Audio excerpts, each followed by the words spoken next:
Appeal to emotion. You attempt to manipulate an emotional response in place of a valid or compelling argument. Appeals to emotion include appeals to fear, envy, hatred, pride, and more. It's important to note that sometimes a logically coherent argument may inspire emotion or have an emotional aspect, but the problem in the fallacy occurs when emotion is used instead of a logical argument or to obscure the fact that no compelling rational reason exists for one's position.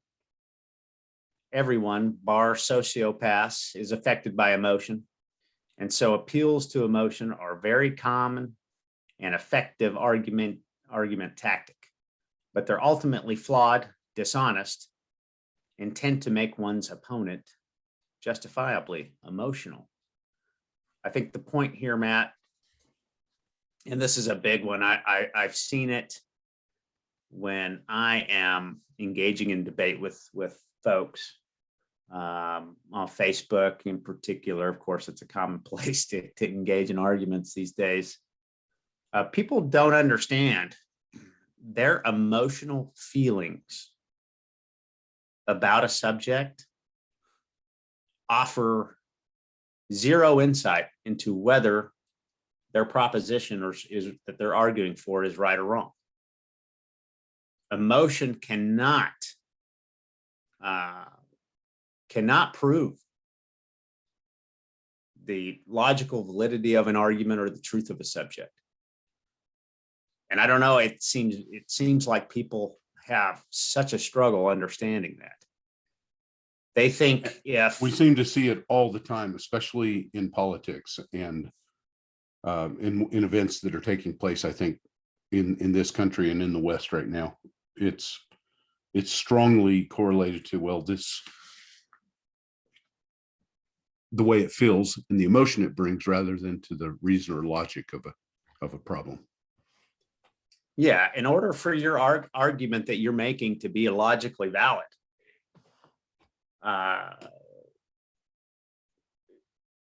it must be logic. Emotion is not logic. It's not to say that people shouldn't have emotion. There's reasons for emotion. You know, it has a very important role probably in human evolution and all that sort of thing. But in order for your argument to be logically valid, it must stand logically on its own. And in order for you to be able to prove your point is true, it must be logically valid. Now, being logically valid is not sufficient to establish truth, but it is necessary. And emotion is nowhere in any of that formulation. Matt, how much emotion is used in the scientific method? So, you know, that's interesting because scientists who are trained in the scientific method are susceptible to emotion. And it is really, really, it takes effort, and usually in a very small field. So even scientists, you know, the whole idea of the scientific method is to remove, it's a simple set of rules that takes emotion out of it, takes guess, you know, the idea is to take guesswork out of it. You only use why do they want to take emotion out of it again? Well, because again, it's not rational, and if you're trying to get to the root of a question or a problem, the true root, the true question, you've got to remove that emotion and look only at the evidence that, you know, that's very specific. And we as scientists, we like to pride ourselves as saying, oh gosh, you know, I've used the scientific method and I'm very, you know, I'm not prone to this, when indeed we all are. We all do it, and it's only in those really certain areas, and it is something that scientists have to work really hard at. And so they don't typically, they may think they do it in their regular life. I guarantee they don't do most of that in their regular life. They do it in their specific area of study and when they're doing research on a particular problem. But in general, they still are subject to these emotions and these, you know, when in the dealings of their life, they're subject to the emotions that the scientific method really tries to reduce that piece out of. So remove that piece of. when Einstein laid out his theory of relativity, he didn't conclude by saying, and the last thing that makes this true is I just really love it and it makes me feel good. Right.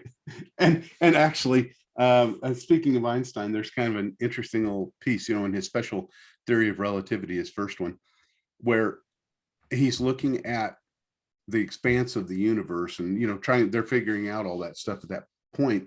And we now know that dark matter and that is present in the universe. We also know that energy, most of the universe is energy, not matter. That can't be right, Matt, because that makes me feel bad. And it was feel bad about too. myself. And it did cause him some emotion, and he actually rewrote some of the mechanics of the formula to account for what he thought couldn't happen, and yet turns out he actually introduced error, and later I think it was fixed. But anyway, not the greatest story, but still that emotion of this can't be right, getting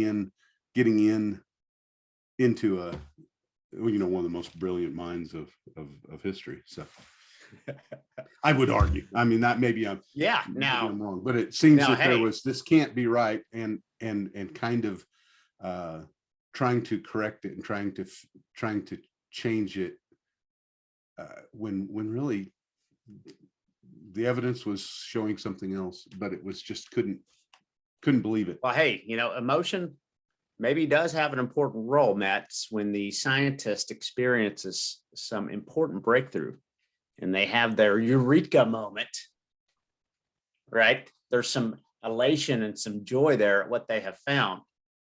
Well, and I'll sidetrack. Go ahead. I'm sorry. It doesn't influence, what they found, right? What they found logically and rationally. Maybe emotion, motivated their work ethic or whatever. Anyways, go ahead.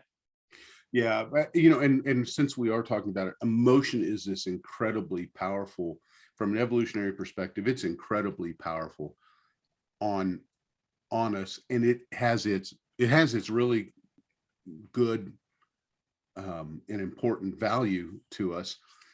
Emotion is how we largely put relative importance upon something. So, for example, what you ate for breakfast a week ago, unless you always eat the same thing every day or something like that, you probably can't remember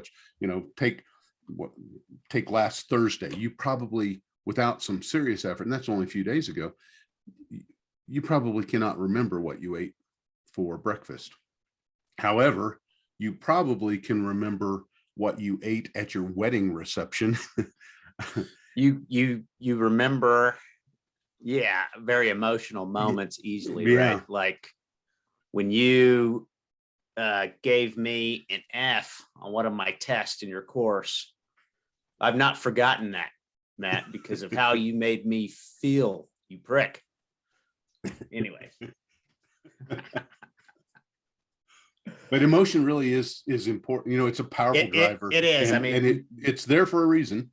So those things, and negative emotion, it's very important. Be more powerful. It's very important. Life would probably not be nearly as good without emotional experience, right?